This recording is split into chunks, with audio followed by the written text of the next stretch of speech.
ලස්සන view point එකක් බලන්න යන්නේ. අපේ රටේ ලස්සන තමයි ඔයාලා දකින්නේ.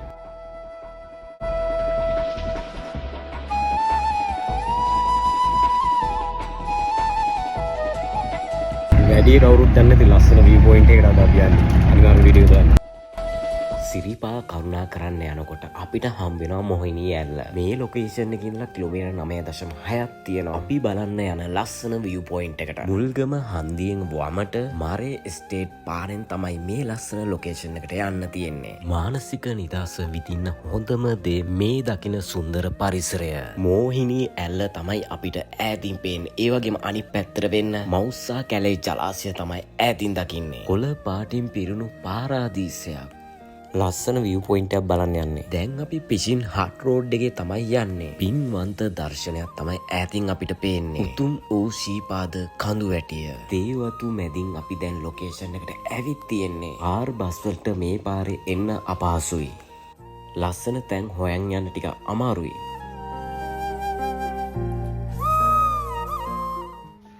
ලස්සන තැන් හොයන් යන්න ටිකක් අමාරුයි වුණාට අපි දැන් view point එකට ඇවිල්ලා තියෙන්නේ. අපි ගිහින් බලමු view point එක මොන වගේද කියලා. මිනිස්සු දිව්‍ය ලෝක ලෙස හඳුනා ගන්නේ අහස උසට ගොඩනගපු කොන්ක්‍රීට් සහ පීදුරු වලින් සැරසූ විශාල නගර. නමුත් දිව්‍ය ලෝකයක් විදියට මම නම් දකින්නේ ගහක් වලින් පිරුණු සුන්දර පරිසරයයි.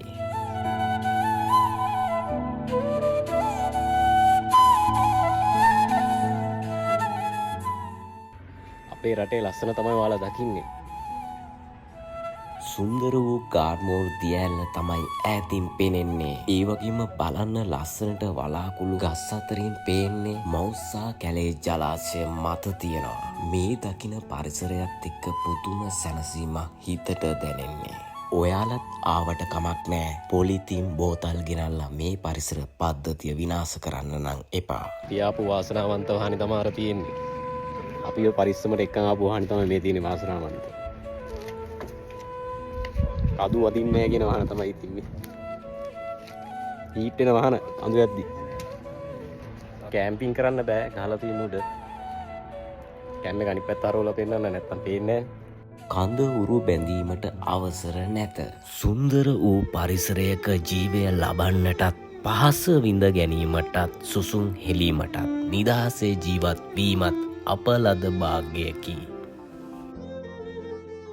නායයෑම් වලින් පසුව සිරිපා කරුණා කරන්න ගිය ගමන අහස් ගව්ව ගැන වත්මන් තත්ත්වය. අහස් ගව්වට යන ඉදිරියට යන තැන පටිපෙළ දැන් හදලා තියෙන්නේ අයින් කරලා නාය ගිය තැන්. ඔයාලට වීඩියෝ වලින් බලන්න පුළුවන්. සම්පූර්ණ වීඩියෝ එක බලාපොරොත්තු වෙන්න. අපේ වීඩියෝ ඉදිරියට බලන්න අපිව ෆලෝ කරන්න. ඔයාලට ගොඩක් ස්තුතියි අපි සමග ඉන්නවට.